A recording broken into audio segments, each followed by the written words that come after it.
Oh, okay. Cyber. Okay. Good morning, everyone. Nice to see you all here. This talk was thought of as a training, but I think I'll describe some concepts faster, and you can look for them later by yourself or ask me. I've designed it as cyberpunk fairy tale. It's just for the sake of practicing in fairy tales, because I get a young daughter. I need to practice in fairy tales, and not in this style for her, but all of who present here, I guess, are either on one side or other side of teaching, of mentoring people who are doing analytics, who are doing security assessment. So this talk would be interesting for you if you are practitioner yourself, or if you are, lower a bit, I'm screaming. Or if you are learning some stuff, and if you meeting people who are asking, how do I do things better? And you need to explain them steps to organize chaos and stuff like this. So, in this story, in this fairy tale, my team from Advanced Monitoring Company based in Moscow, Russia, they are in some way students, and sometimes they teach me. I take part in research as well as giving some talks to customers, organizing projects, so I'm on both sides of managing and technical part. And our subject of the talk is shining IT technology and security struggle we have with it. And is, as cyberpunk states, it will be high tech and low life. So we begin our story. Once upon a time, okay, what's interesting about current state in our field is that the time of a concern, time to market is very important. People are accelerating their development process. They're pushing not ready yet solutions to the market. And it came that far that even solution products themselves are not secure. So whole situation is evolving to the point that IT market is going down. IT security market is stalling. It's not going to evolve as Kaspersky research states. And the only area of security knowledge or IT knowledge that is promising to rise higher next years, let's say numbers, would be operational security. So security assessments, penetration tests, security consulting, this would be the area that are promising growth in 10 or 12%. So we get this typical cyberpunk scenario, but it's interesting how we get to this. And if you are talking with customer, or if you are talking with somebody who's trying to understand the whole situation, how this gets so far, can you yourself explain it without just pushing on numbers from consultants or these magic quadrants? Can you yourself build model to explain how all this gets so far? Here comes the example how you can try to explain people, build model of thinking and explain processes, for example, of the process that I've spoke about previously. So we have, basically we have insecurity of systems, of states. It's a major concern. Insecurity got a positive link. It enforces a number of incidents. Number of incidents pushes people to react, and they initiate response. But then it introduces security controls. more and more and more. And all this positive link give system more complexity. And complexity brings insecurity. So it's positive link, enforcing loop, how it's called in system diagrams concept. And only way it could be balanced or we can get out of this loop is if we introduce security controls that have negative link on incidents, that are lowering incidents. But that's how they are designed, that's what they are by design.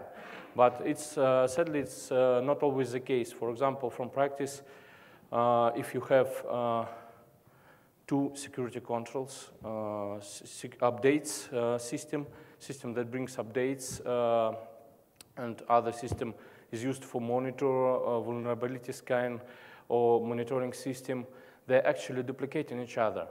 Not by design, but it happens that if you are fixing and giving update system fully correct functioning, it happens that vulnerability scanning process shows zeros problems because they're basically designed on same knowledge base, on vulnerability basis.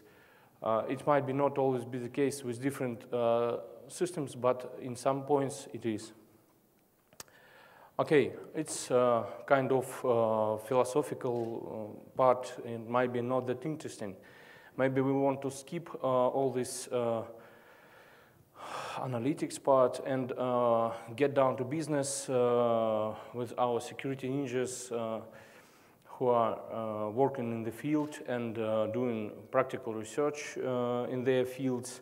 Okay, then it's simple. We need to choose technology, methodology, either a WASP for technology specific, if we can use technology specific methodology, it's plain project. We can use one of many existing as an example of WASP. If we have a specific task and it's more task-oriented contract, then we can go with something like PTES, penetration test execution standards, and it pretty well describes what steps we need to take, what artifacts we need to implement, and so forth.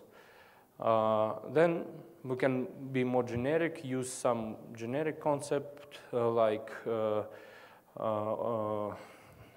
OSSTMM, or be more result-oriented. All these ideas works, but the problem is that the general process that described here, even if it's taken and understood by people who are working in the field, often it's a problem to implement it practically. And we get confusion. Person who is going down in the field literally go down all the way. Don't read it, you'll find it later, I guess, this mind map. It's basically consists of many problems, like, for example, a penetration tester who was asked to vacuum clean bug in hardware. He was given a vacuum cleaner and was asked to remove bugs and dust from boxes, because it was a major concern that it was the problem of system hangs and so forth. And we've had tens and hundreds of this type of issues. More technical ones, for example, is many people who practice saw that, I guess, would be hacking the system that is out of scope. For example, IP address confusion, or customer gave some wrong addresses and so forth. And you need to understand that the system was wrong, and you need to change, and you need to cover traces, I don't know, and figure out what you need to penetrate and what you don't. So if straight ahead approach doesn't work, maybe we need to return back and turn back to our philosophy, how we approach things. And here is major pitfall that I see pretty often, a situation when security researchers or security analysts start to think like creators. They start to examine system and understand systems in the way creators think of them. They want to understand every component of the system, every function of the system, and they're getting too bugged in the system, and basically they're repeating creators' work. And of course, one analyst that is assigned to the project, he basically can't do the same amount of work that creators done. He can't get in his head all ideas that were brought to the system by creators. And he's stalling, and you've seen what happened with this guy in the previous slide. Another concept is user view. It's also a good way to understand the system from the point of the user, how user could think of the system, what the concepts are used, and so forth. But the problem would be that not everything users see is what system really is. So here comes our regular mantra, yeah, in security field, in operation security. That would be critical thinking. So we need to understand only, to figure out only things that are there, that we can prove are there, and only things that we are really seeing in the system, in the component, in the code, and so forth. And the other opposite, I would say, concept would be out-of-the-box thinking, when we are trying to figure out stuff that pretty much doesn't exist, maybe anywhere but in my head or head of the researcher, and trying to implement these steps and find scenarios that somehow got implemented without knowledge even of creators. It's modes of thinking, and in any way technical expertise is required. Guys who are going down to business, they need technical knowledge, it's out of question. But it's very important not to repeat work of creators during analysis work. It's not creation, it's analysis, different mode of thinking. Then you get to the real enterprise, real big system, and first impression and first feeling that security researcher is getting is that everything in this company suddenly starts to be rotating around this project and his personality. Every system could be stopped if it requires. Everybody would be talking to him if he requires. Every project and every system operation is understood, and he can, on demand, switch it off. It's how I understand it's always not the case. So from the basic management standpoint, plan, do, check, act, security analyst or security auditor could be introduced in the system in any stage of any project to verify things, to clear off risks, and you very well need to understand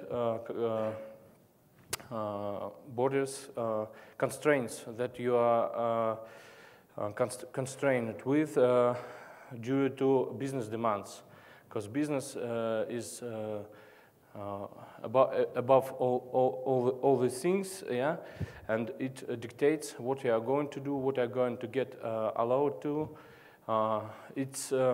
And I'm putting it not to say that business is more important, you get me right, but if it's maybe more next step for security auditors and for security practitioners to be able to cooperate with business, to be able to play by their rules. Because many people could bring down, for example, SCADA systems if they get access to it, but it's much more challenging, it's much harder to implement correct security assessment procedure that wouldn't interfere with business process.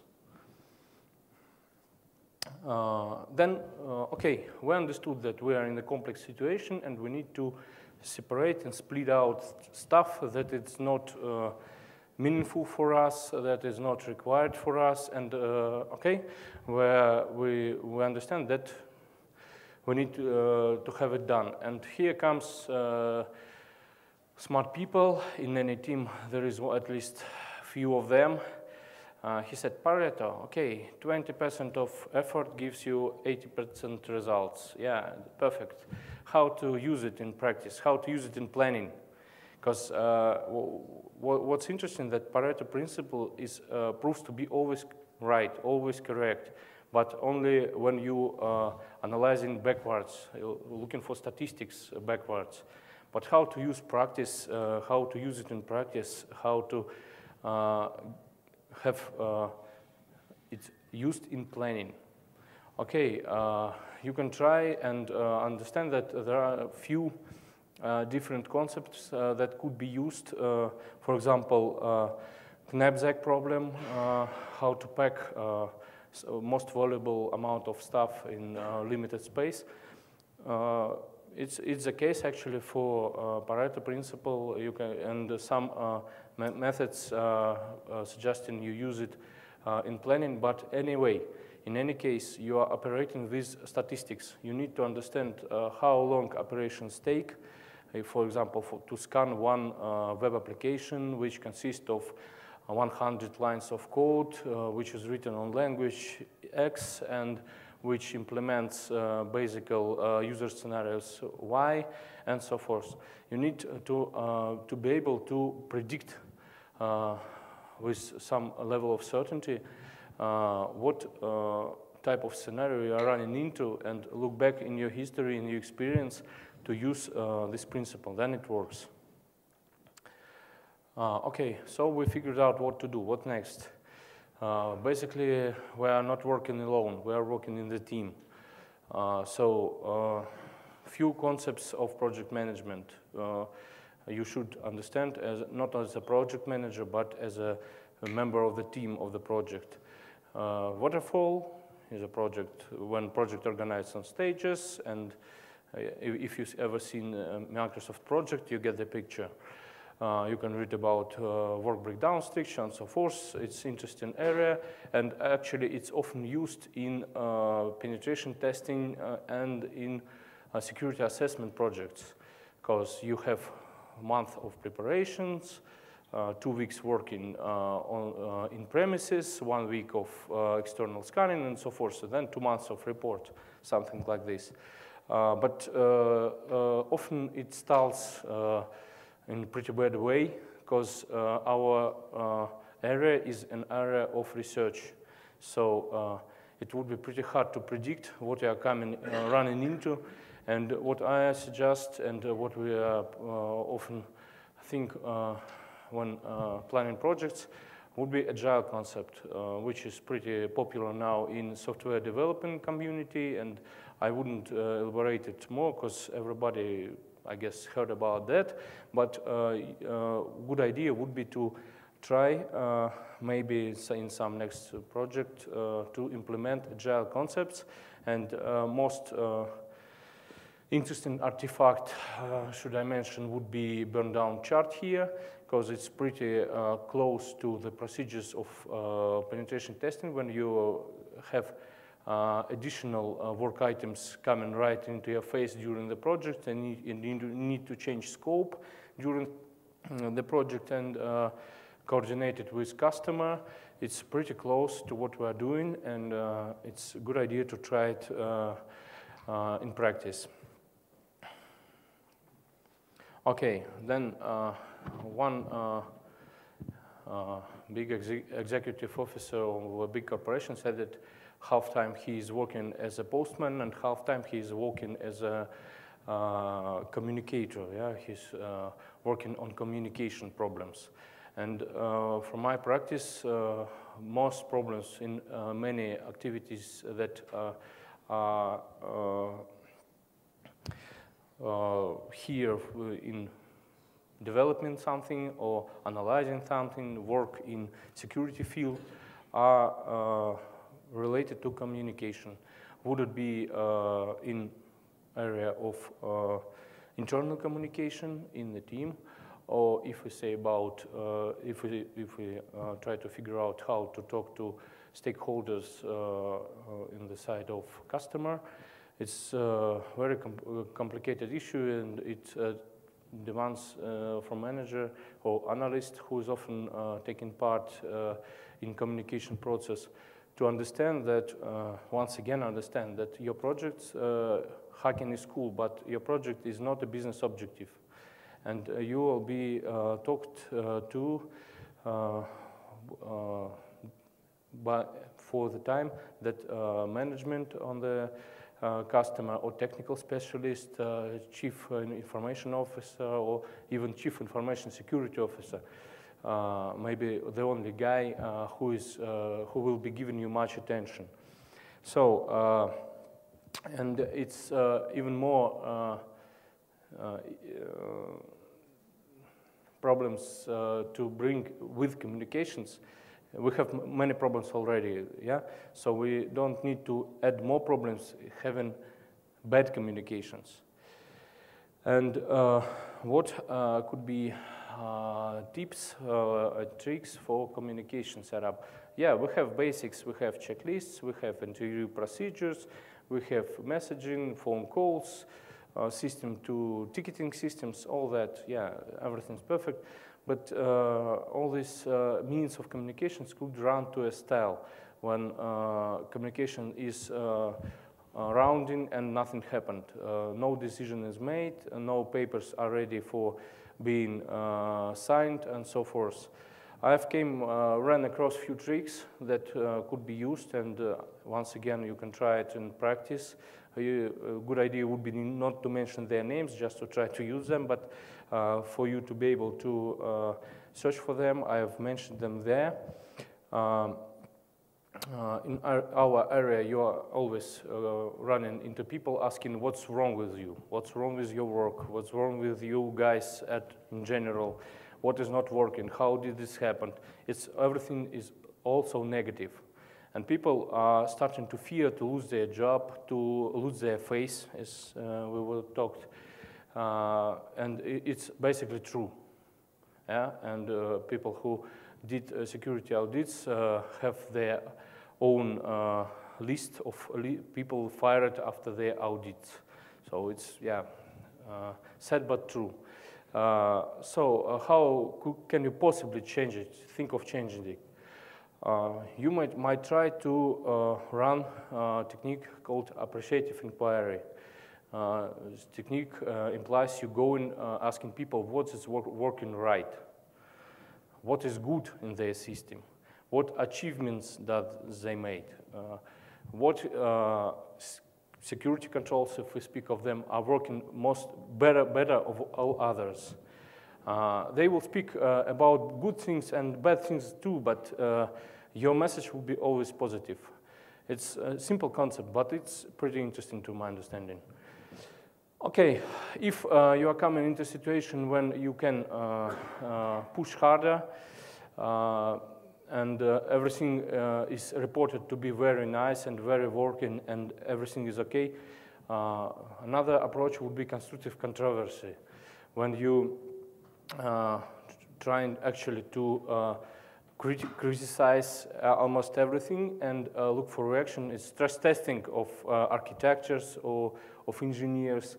You should be careful with that, but at some point, their concept of everything is good breaks, and you are able to get further in your analysis. Another interesting idea would be 5 whys. It's an approach when you keep asking the same question over and over again. It seems pretty straightforward and stupid, but once I've tried it, it's pretty interesting. Works like this, you are running into a person. He said, okay, we have incident happened, data stolen, system compromised. Why? You ask. And this person replies to you, because we have bad password policy. Why is that? Because nobody thought about general policy, and we have bright guys who are using smart passwords, and we have not so smart guys who use too simple passwords. Why? because we have two departments and so forth, it's interesting that from one question and one lead, you can receive like 10 or 12, 20 or 30 leads that could be further analyzed by itself, one by itself, and actually lead you to a scoping project to understand what you should work on and so forth. And for internal conversations, you could try also switch positions, change hats, yeah. So it's also a common practice, but in our field, security practitioners always have so big egos that they actually cannot overcome it. So if you are and they also can do role playing. So if you ask a person that you can now criticize your own idea because you have a role to criticize your own idea, it would be much simpler for him to switch to this criticizing role. Also, there are many different other more effective techniques to communicate with people. What's important is not to be constrained by simple procedures. You need to look at what works and what not. It's also some type of social engineering, I'd say. And when you are done with people, you are left, successful or not, you are left with documentation. The one that you've received from the customer or the one that you've generated with while you were working with people. What should I mention here? What's important and what mistakes should be avoided? Remember, we spoke about don't be creator. Yeah, don't rewrite papers. You are not yet another engineer hired to rewrite once again technical description of something. Technical description of something is required to creators to evolve products and not for analysts. And in our practice, I've seen pretty angry engineers that have seen analyst reports and were angry that it was actually engineering type of documentation and it was bad type of engineering documentation. So don't do it. Use some type of tools that are not pushing you to generate large amount of text. Use schemes, use diagrams, use anything but text at some point, use mind maps, whatever. But don't try to generate a lot of text and copy-paste the text from system description, technical description of infrastructure, or code documentation. It's useless. It's useless for engineers. It's useless for your team if you're analysts and pen testers are working with your documentation. You're basically doing the same work creators does, doing it in worse way than creators. And also it's important while working with documentation to find structure. What's missing? What type of documents are missing? And I'm here, and in all my talk, I'm not referencing to auditing projects. When you have strict workflow, you have strict checklists, it's okay, but these projects are also nowadays, and I guess it would be next problem, for example, for PCI DSS, major concern now that everybody is accustomed with PCI DSS and organizations are starting to get around PCI DSS requirements to get certifications, and it would be major concern, I guess, in a few years. Many of these checked systems would be compromised due to a lack of performance from security assessment teams, because they were pushed by customers to look away when they're doing security assessment. It's a big problem.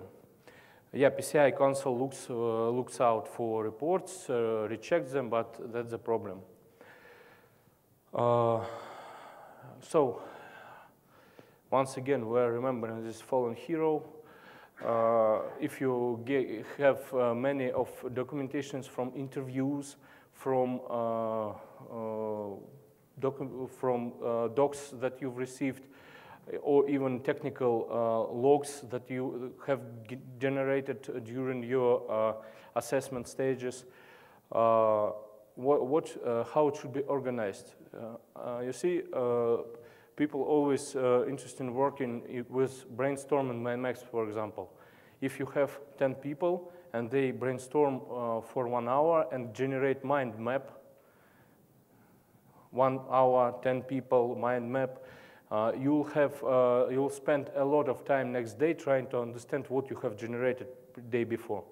And if you try to understand it in a month, when you've forgotten it all, it's not actionable. You can try to get one item out of this mind map and go for actions. So this basic products of analytical works, they need to be parsed. You need to understand what should be done with them.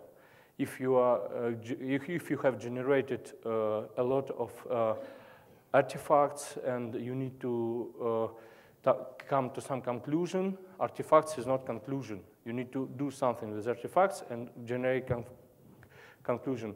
And I suggest you give a look to the tool called affinity diagram. It's basically the process to organize brainstorm and the mind map process after it's done.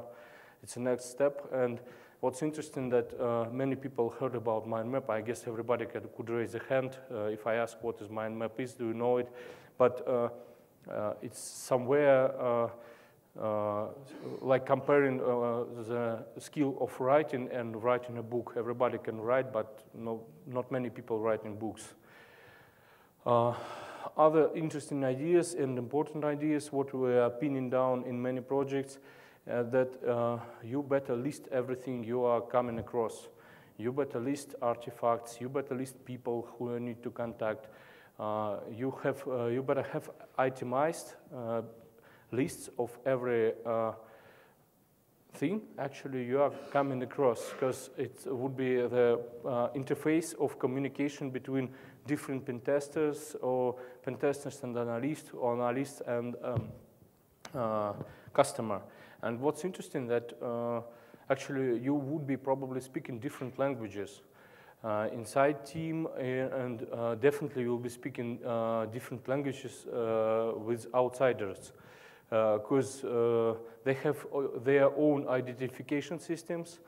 They are changing, these systems are changing, and this change is not seen by you. You can perceive it. So we are almost there. We are done with gathering information. We have organized chaos. What we need to do next to create report? And here comes the problem. When you ask a person to write a report, he sits and starts to write. Right? Yeah. Okay. What's the problem with that? The problem is that, from the manager point of view, is that I have to read everything he's writing.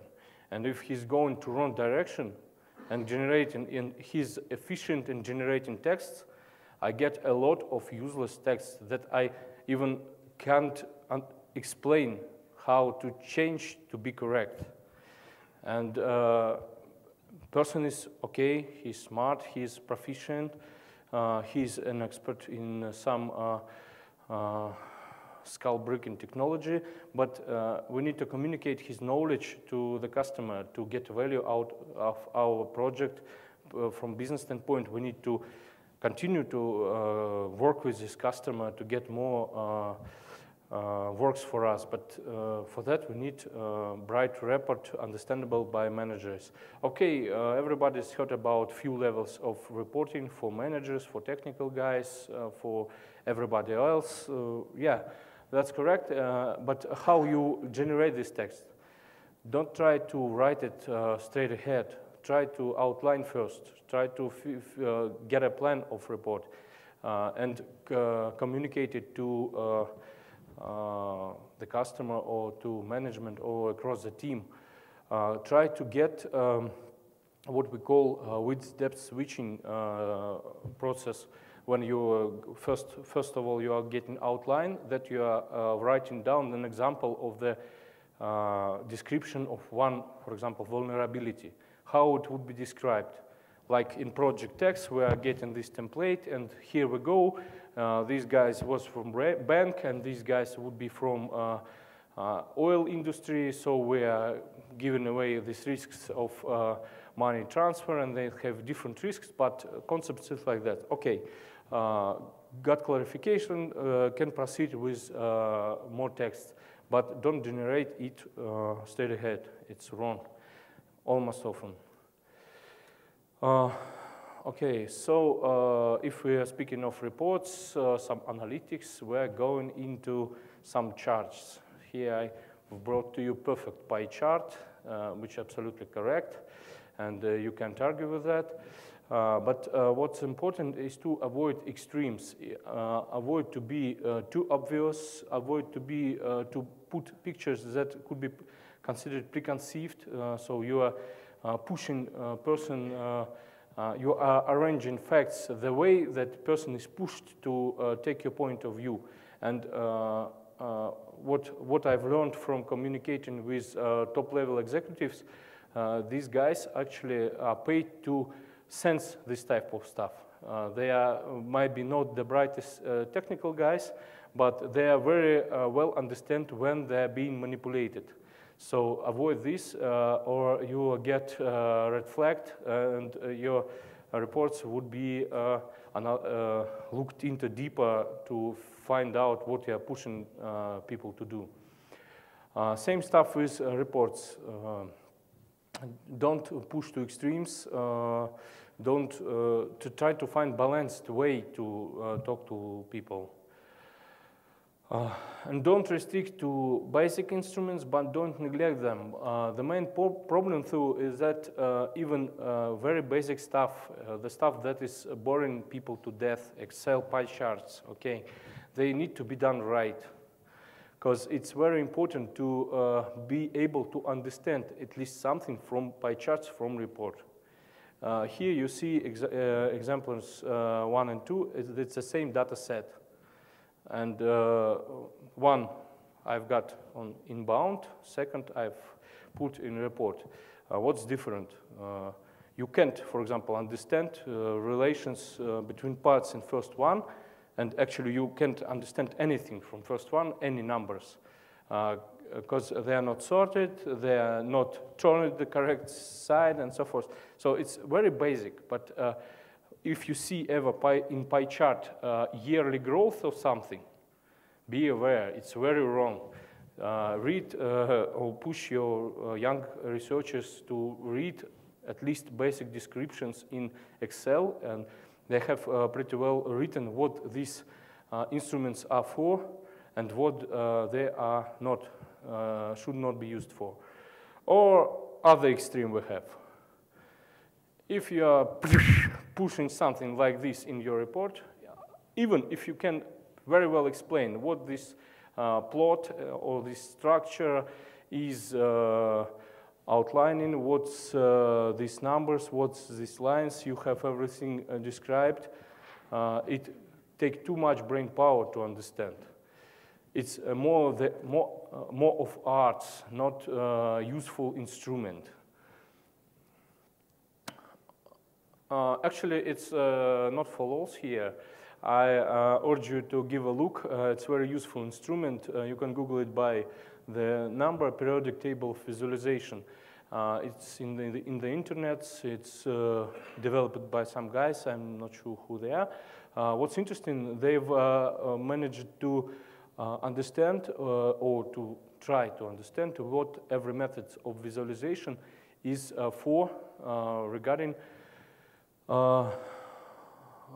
when it should be used to interscope or to get knowledge of process, to structure visualization, or to brainstorm more ideas. And if you hover over any of these elements, you will get example. It's very useful, actually. It's what could be used straight ahead to get ideas which way to turn or which tool to use.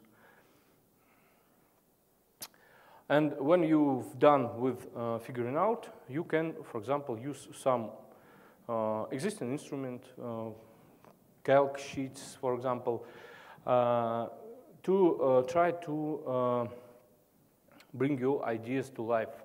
For example, here it's actual report from some of our work, and here with some Excel magic we have understanding from tools like, I guess, Nmap, Nessus, and few other tools where cross-verifying results and getting analysts could also write in checkboxes, color them during the phase of coordination, and so forth. So it could be made without engineering complex software straight ahead, because afterwards you will understand that some of the stuff is useful, some could be still made in Excel, some shouldn't be used at all, and so forth. Prototype, it's easy, and not go straightforward to development some software for analysis. Okay, or start really to make some tree map, how we done it for some large enterprise system, and try to use it during analysis. Oh, it's hypnotoads me. Okay. Anyway, you can use instruments to fast prototype stuff. Yeah. It should be done not as in complex software. You don't need to collect requirements and do all this stuff to make an instrument for analytics to work, because you're not going to give it out to customer. You're going to use it in bounds. Then, if the instrument is okay, you can try to rewrite it and make it an instrument for public use, but not start with it. And why I'm speaking about that having a software development background, running into security analysts, which is the main part of my team right now, they are not actually very well acknowledged with software development process. It's a very interesting concept. They understand what is program. They can write programs by itself, but they are not very well understand the software engineering, and they are not into that stuff. So you have to think for them. And build your own system. By system, I don't mean software system, but software and communication and organizational system.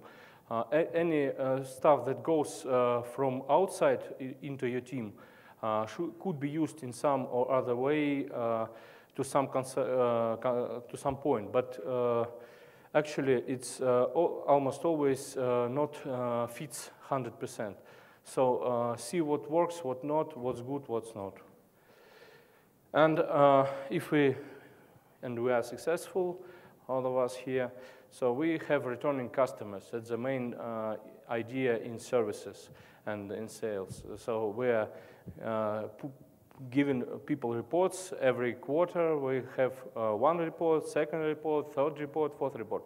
These charts are different. Your conscience might tell you the opposite, but they are different. And what's interesting that executives looking upon them, they don't get it. And I understand them, because they are getting a report which differs only in small portions of data. We've had this type of vulnerabilities. They don't look for descriptions. They look for stats. They look for vulnerabilities growth, vulnerabilities fixed, critical stuff being removed, and so forth. So what they are trying doing straight forward when opening the paper, they are actually starting to look on pictures, and they see pretty much the same pictures. So what should be done if you are planning to continue work with the same organization, same people? Actually, you need to put in your report comparison. Current state, previous state. This works much better than given, and somehow people they understand what's different between all these numbers, but final customer doesn't see facts. He sees only statistics. Okay, so I shouldn't explain that computer slang, hacking slang, is pretty tough to understand. And I've seen very interesting examples how, for example, CEO, CIOs doesn't give anything actually about what we call critical errors. So you should be talking with them same language. And it's not that hard actually, as you've seen, to start to communicate their language. You need to learn some concepts, or even you can ask your team to learn some concepts from gap analysis or SWOT. Only thing I ask that you understand it pretty well to be able to check, because these instruments are pretty easily misused. For example, you can use the wrong words for wrong type of words to describe some elements, and customer will pretty much notice it. Okay, so that's pretty much all. I've summarized what we spoke about, but you all listened, so I guess I wouldn't repeat it. Get your ninjas ready. They now would be able to hack better. It was a pleasure talking to you. Thank you. Me and my team was really excited to prepare this talk and give it to you here. We are interested in cooperation worldwide. So if you're interested in exchanging ideas, discussing methodologies, working on some projects, have some interests in Russia or regions that we're also present or visiting often, I'll be most excited to talk to you. Thank you.